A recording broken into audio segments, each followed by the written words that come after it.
things that make you go, T-Mobile 2.5 gigahertz midband, is it as solid as a bet as Verizon 3.7 gigahertz? Let's see. This is not my typical video, and I toiled over doing this video or not. So I thought I'd just do it and see what you guys think. Now, as I came across this story probably a year ago or something, I said, man, this couldn't be true.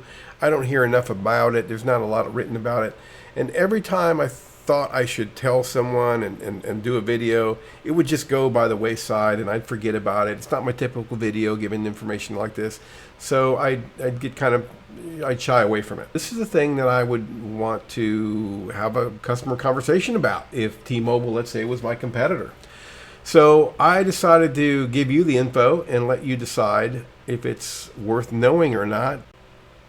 So why did T-Mobile acquire Sprint? One reason.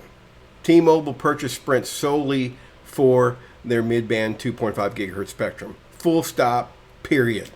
T-Mobile bet the farm on this mid-band. They could see what was going on. They could see 3GPP. They could see the 5G standard. They could see the 5G standard. And just real quick on the 5G standard and bandwidths, okay? In the LTE days, 3GPP standards back in release 10, 11, 12, those standards, you could only have a 5 or 10 or 15 or 20 megahertz freeway, let's call them. All right, that's what I call them in my other videos.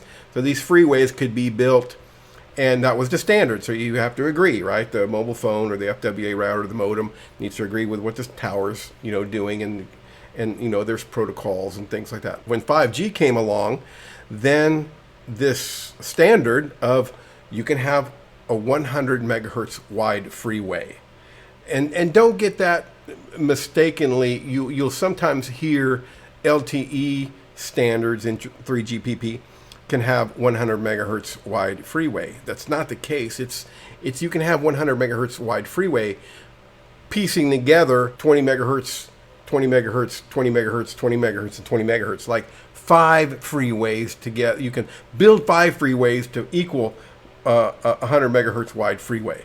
That's very different than having to build one 100 megahertz freeway. Just think of that in your mind. You can think of it as freeways because it's exactly like that. What's more efficient? Obviously, having to build only one freeway with 100 megahertz width on it. Okay, so again, don't get that confused. But that's why they bought it, period. They looked out there. Is the FCC going to auction off, some big swath of spectrum out there? Because that's what we need with this new standard to really get the speeds and to up the game and do 5G the way it's supposed to be. And no one had it. Sprint had it, and I think they did some WiMAX on it or something like that. But everything they tried failed over there. Anyway, but Sprint had that. Remember acquiring it from the schools and things like that. So, I'll talk to that in a minute. But that's why they bought it. Okay, let me give you a bit of history on the 2.5 gigahertz spectrum. In the 1960s, the FCC wanted to set aside the 2.5 gigahertz for non-commercial use, and mostly for educational institutions. And the thought behind this was to give it out to universities in the future for TV broadcasting to serve more students. Like maybe they wanted to broadcast live classes from the main campus over to the satellite campuses so more students could attend, things like that. So that was kind of thought behind it. Now, in the 1980s is when the FCC actually doled out or divvied out all these licenses to the educational institutions, these universities and things like that. Even some churches got them, and I've even read some hospitals also acquired them also. So there were about 2,000 or so of these licenses back then. And there was also lots of white spaces. Now, what do I mean by white spaces? Because you'll hear this term. If you think about when the FCC was giving out these licenses, these spectrum licenses, you can pretty much assess that there wasn't universities everywhere, right? In the middle of the desert in Nevada, let's say, there wasn't a university that said, yep, I'll take some of that spectrum because we might do some of that TV broadcasting for our classes. So hence, it wasn't given out. And there was some places that universities, didn't want it or whatever. So that's kind of how these white spaces came about. which I'll talk to a little bit more in a minute. In 2000, the FCC named the 2.5 gigahertz spectrum the EBS, or the Educational Broadband Service or System, or something like that. But the FCC kind of tweaked the rules also in 2000. And the reason was the internet had came about, frame relay, ATM, and all these newer technologies that allowed networking and allowed distant learning through video and things like that over IP networks, right? These universities had this spectrum, and people started knocking on their door and said, hey, I know the FCC gave you this spectrum licenses, and I'm into wireless stuff, and I want to use that because I want to broadcast wireless stuff with the company I'm maybe it's a mobile wireless company, which they mostly were. So they went and knocked on the door of all these universities and acquired these leased the licenses from the universities. All right, and obviously in the places in the desert or whatever, there was nobody to go knock on the door and lease these licenses to. But anyway, all these licenses ended up going through several companies, but ended up in Sprint's hand, hence T-Mobile by Sprint. So let's do a little comparison, because now we know a little bit about 2.5, and let's do a little comparison on T-Mobile's 2.5 gigahertz versus Verizon's 3.7 gigahertz mid-band spectrum that falls in the C-band realm, I guess. So you'll come across this term Swiss cheese. And at first I didn't understand the Swiss cheese, but if you go back, what I was telling you before, when all this 2.5 gigahertz got doled out to the educational systems, remember I said that there was some, there was not universities everywhere, so they couldn't, if they were in the middle of nowhere and there was no university there, there was no one to give it to, so they didn't give it to. So that's what the Swiss cheese is like. There's spots that the 2.5 gigahertz belong to no one. It's still, let's say, in the FCC's hands. But in the auction 108, which was about a year ago, the FCC was going to fix the Swiss cheese problem with the 2.5 gigahertz. Everyone was talking about this, and everyone was hoping, and me too. I work for Verizon, but I want competition. I want good, healthy competition. And I think all of us folks that were following wireless stuff was like, yeah, I hope, T-Mobile wins this 2.5 so they can fill in. It would make sense. We want providers to have full coverage and with their mid-band, so there's good, healthy competition. Not so fast, because in March of this year, the FCC lost the congressional authority to grant licenses. So even though Auction 108 went through, T-Mobile won the lion's share of the 2.5 gigahertz white spaces that were out there. And just a little side note, Verizon won a little sliver somewhere in Kansas or something like that. Maybe we'll look at it in a minute. But I think the good old capitalist system was at work, right? We paid $43 billion, or I don't know how much it is, for our mid-band spectrum, and then T-Mobile was in there with no competition, and so they were going to get, for chump change, they were going to get all these white spaces and fill in there. And of course, AT&T was there and Verizon's there, and so I'm not going to let this guy, wait a minute, this thing's only $1 million for this license. I'm going to bid $2 million, I'm not going to let him steal it for $1 million, so there was a bit of that, good old capitalist jockeying going on, and we did win a little sliver somewhere, which we all thought in the industry we chuckled at that. So we probably won it on accident. I don't know that for sure. That was out there in the ether. So fast forward, March comes, Congress fails to reauthorize the FCC on their ability to grant licenses, and they still haven't granted the Auction 108 licenses yet. So T-Mobile here spent $350 million or something like that for all these white space licenses of 2.5 gigahertz. And FCC says, I'm sorry, but we can't grant you that. And now if you guys, unless you're living under a rock, right now that we have the Senate and the House, and they're both controlled by different political breeds, let's say. And, to get those guys to agree that the ground is down and the sky is up, that's far-fetched. So every time, again, I kind of read this, I said, this can't be true. They're going to fix this. Congress is going to get together and do this. And it's September, coming on the middle of September, and they still haven't fixed it, and they still haven't got together, and these licenses still haven't been given to T-Mobile, and there's litigation going on, and T-Mobile's in there with their lawyers, lobbying the FCC. Hey, there's a provision here that allows you to, and then the FCC says, no, we don't have the authority, and their lawyers are saying, no, you cannot grant, license. It's going to be against the law, and this is going to be in the courts, and someone's going to, get slapped on the wrist. And anyway, this is going on right now, and there's no end in sight. There's no article out there from some analyst saying, oh yeah, this is a procedural exercise and everything's going to be good next week, and T-Mobile's going to be granted this stuff to fill in their Swiss cheese. So in other words, what I hear out there is what I have on the screen. Good luck with that, right, T-Mobile? Okay, let me show you visually what this Swiss cheese looks like. To me, this is a powerful, when it's visual, it's more powerful if you're sharing with someone or trying to convince somebody that one is better than the other, let's say. This is a Spectrum Omega. This kind of visually shows the ownership of Spectrum and licenses.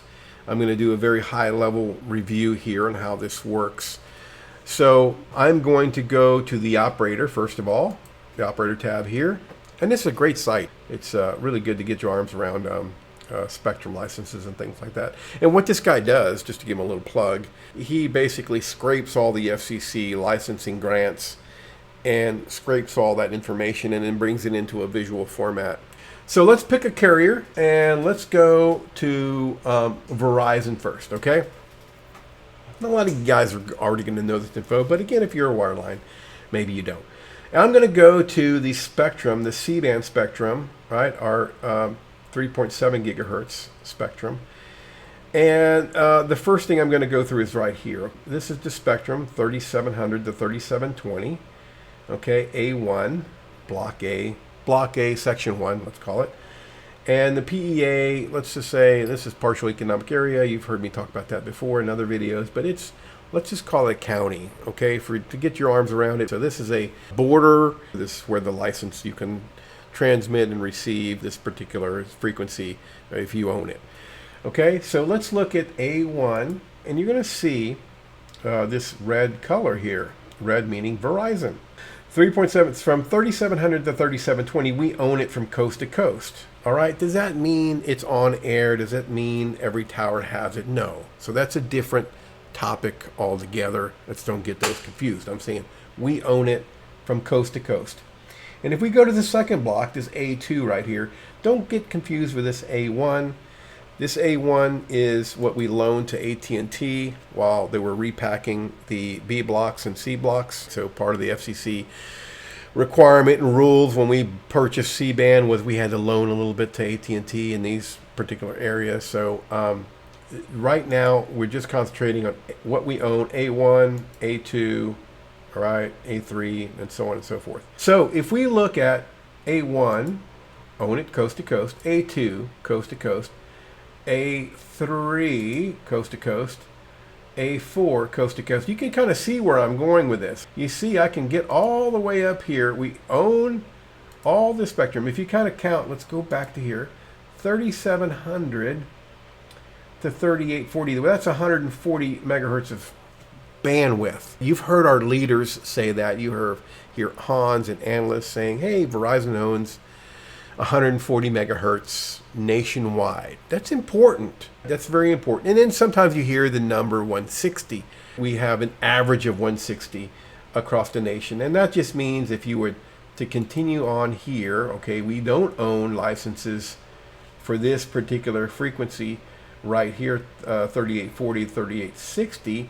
We don't own those in these. But if you keep going and if you would take some kind of average of this 3.7, you would say, hey, it's across the nation we own an average of 160 megahertz. Okay, that's where that number comes from. Okay, but you can see one of the important things with frequencies and radios and modems and things like that, especially with 5G. 5G now, the 3PP standards of the 5G, now you can use 100 megahertz of bandwidth frequency at one time for one channel, let's say one freeway. Back in the other 3GPP standards that included only LTE and 4G and things like that, LTE Advanced, there was like 5 megahertz, and then 10, then 15, then 20. And you can cobble those together too if you want to stitch them together. It's called carrier aggregation. I got a good video on that as well if you're interested in that. But it's always better to have the width of something, the entire width, right? If you can use 100 megabits or 1 gigabits, right, you want to use the whole thing. That's a little analogy, but you want to use the whole thing. It's better. It's less engineering. It's less burden on the modem. It's less, less engineering, less complexity is going to be faster, right? So you want to use this whole swath of frequency. If you have it, if you own it, and we do, right? We saw that we owned 140 from coast to coast, plus some more there, and then more in particular areas, right? 160, 180. There's 180 in a lot of metro areas, and I think that we even have 200 in some areas. And you can kind of poke around here and kind of look at that. But I want to go back then to, now that you know a little bit about this, let's go to operator and let's choose T-Mobile. Now let's go to their mid-band spectrum, which is the EBS. Remember, Educational Broadband Service, right? It's called EBS. And let's take a look. Their licenses are a little bit different because you can see there's small 2502 to 2507. They're little pieces, and each little piece then is in each one of these little borders, right? So each little piece in each one of these borders. And then you can have multiple pieces within each of these little borders. Again, let's just call them counties. Obviously, they're bigger than counties, but let's just say that for simplicity's sake. Now, I can go through their C-band, not their C-band, their mid-band. And you can see that the Swiss cheese, right? There it is, the Swiss cheese. It's right there in front of you. So we're looking at all their mid-band, and you can see they don't own it coast to coast. So there's many areas, and if you look up and to the right, which I'll talk a little bit about in a minute, look at this area right here, this Maine, little part of Vermont, little part of New Hampshire, looks like too. But look, as I go to their mid-band, never heard that before, huh? They don't own anything up there. So their mid-band is missing completely over there and missing in other areas. So your wireless guys that are kind of tuned into this, you're saying, well, wait a minute, Anson. They covered up the Swiss cheese, right, with Auction 108. No, they didn't. It's still out there. It's still, so that's why it's showing here that it's still Swiss cheese. So 2 points here. For FWA, which I'm more concerned about, this is important because you want to cover the whole U.S. and cover all the companies and wherever they're going to be at. Maybe they're mobile, maybe they're FWA. It doesn't matter, but you want to have coast-to-coast coverage because you want sameness. If you have one tower that has 140 megahertz and you move, or you're mobile or something, you want to hand off to another tower that's 140 megahertz, and eventually that will be the case. I'm not saying that is the case today. Obviously, we're upgrading all the towers and radios and things like that. We're modernizing our macros and things like that. But I'm saying the end goal will be this, and it won't be when you have Swiss cheese. So, yeah, that's what I wanted to do. Now I'm going to drill in a little bit more because I want you to know something else, and that is, let's just concentrate on Maine because Maine's kind of a funny little thing with T-Mobile.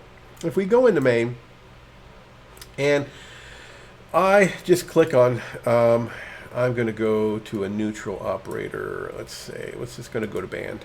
Okay, and in band, we're going to go down to EBS again, and I'm going to click on one of these. Where do I want to click? Here I want to click. Now I want to click. Okay.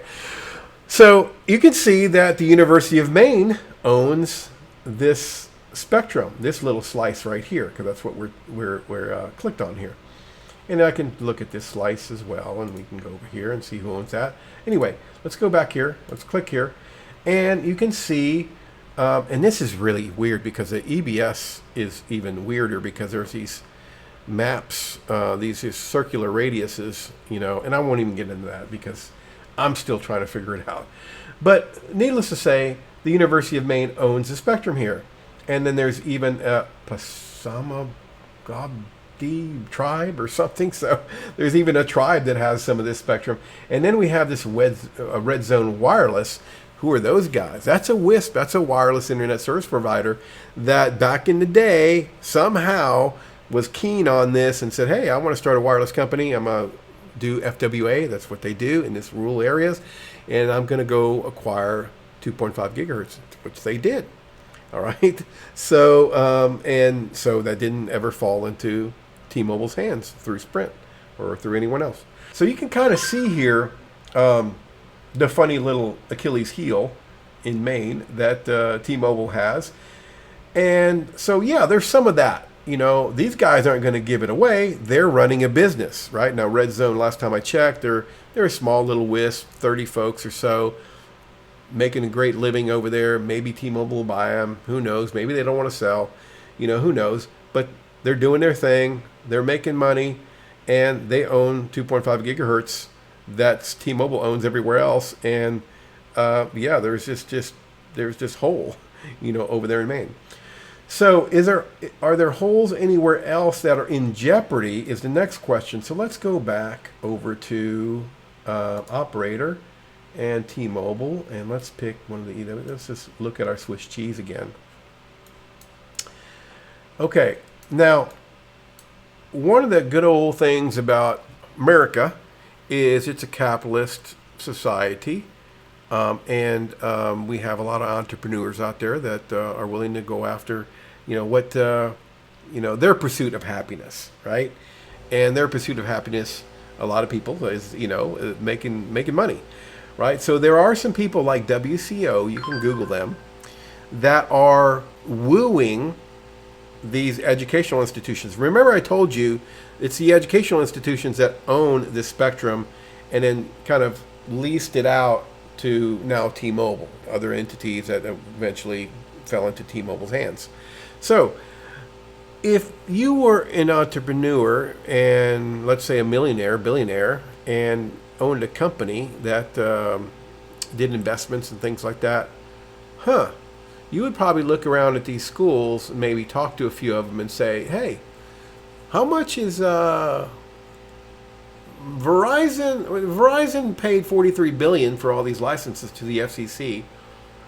You school, Mr. School Administrator, IT guy, whatever, you leased this to some company now. What's back in the 2000s, early 2000s, maybe even before that, and this company is paying you monthly fees. Do you know? Can you tell me how much that monthly fee is? Because Verizon paid $43 billion. This stuff is gold, you know. And back when you leased it out, it was not even silver. You know, it was some nickel-plated metal. You know, so it kind of looked shiny, and that was it. But now it's worth a lot of money. If you sell it to me, or let my lawyers look at your lease agreement, let's make a deal. I could give you $10 million. Well, schools, you know, are always in need of money. But that's very attractive. And so this is going on. And now, again, this was why I was hesitant to make this video. Because every time that something would come across the wire and I'd read about this, I said, man, this just can't be. You know, you mean companies are going and wooing these universities to buy this 2.5 gigahertz? And then where does that leave T-Mobile? Are they going to take it away from T-Mobile? Are they going to have new landlords and then somehow through litigation write the lease agreement, because they're in it to make money, right? They're not going to lease something or buy something for $10 million from a school, you know, buy a widget from a school and then lease it out to this other guy that's paying chump change. They're in it to win it. So this is going on, and this is all over the courts, and there's things going on that are a little surprising, like there's some emails that have come out. T-Mobile lawyers are now allegedly going after these university administrators and saying, listen here, you don't even talk to these guys that want to buy your spectrum. I'll have my lawyers sicked on you, and we're going to be tied up in litigation for years, and you can't afford it, Mr. University of Anson Garcia administrator. So there's some strong arm tactics and some bullying that's going on that is kind of surfacing and bubbling up through this stuff, and people are kind of looking at this saying, wait a minute, this 900-pound gorilla called T-Mobile, they're not the Un-carrier anymore. They're this big carrier now with lots of money. Maybe that's not fair. And I'm not the person to say what's fair and what's not fair. I'm just saying that this is going on. And to me, in my opinion, the 3.7 gigahertz of Verizon looks much more stable, reliable, and future-proof than the 2.5 gigahertz that T-Mobile acquired and handed to them. They saw the opportunity. They saw Sprint. They knew mid-band was a good, very high-capacity band. But things aren't just raining sunshine and lollipops on T-Mobile as far as it comes to the 2.5 gigahertz spectrum. So let me go through this real quick, because you guys might come across this and it may not make sense to you. So here's a graphic. You can find it out on the ether out there. The estimated average spectrum holdings for sub-6 in the top 100 markets. Okay, top 100 markets. I think where all the pops are, where all the people are. And you can clearly see T-Mobile has a lot of bandwidth there. However, two things. It matters that you have sameness across the U.S., and we saw that Verizon is better positioned for that. That's going to make it easier engineering, easier antennas, easier modems, easier modulation, all these things that come in the when you peel the onion back, on engineering this stuff. Secondly, spectral efficiency is very important, and it's hard to really explain spectral efficiency. I do have another video on that. I'll kind of post that on the card here so you can go if you're interested in that. But again, I bring it back to freeways. Just think about it. Is building one freeway with 100 megahertz wide, and then let's say adding a 40 megahertz HOEV lane, is that more efficient economically, feasibility wise, logistic wise, things like that? So you can kind of equate these, and back them into RF stuff. Or is it more efficient to build 4 25 megahertz wide freeways and then build or add 2 HOV lanes at 20 megahertz wide? Both of those scenarios I gave you equal 140 megahertz, and I'm just using that as an example. But obviously, it should become obvious that the 100 megahertz wide freeway and adding 1 HOV lane that's 40 megahertz wide is more efficient. And there's a whole host of engineering and physics and RF stuff that goes along with this. So don't be fooled when you see graphics like this and you say, oh, well, we're behind.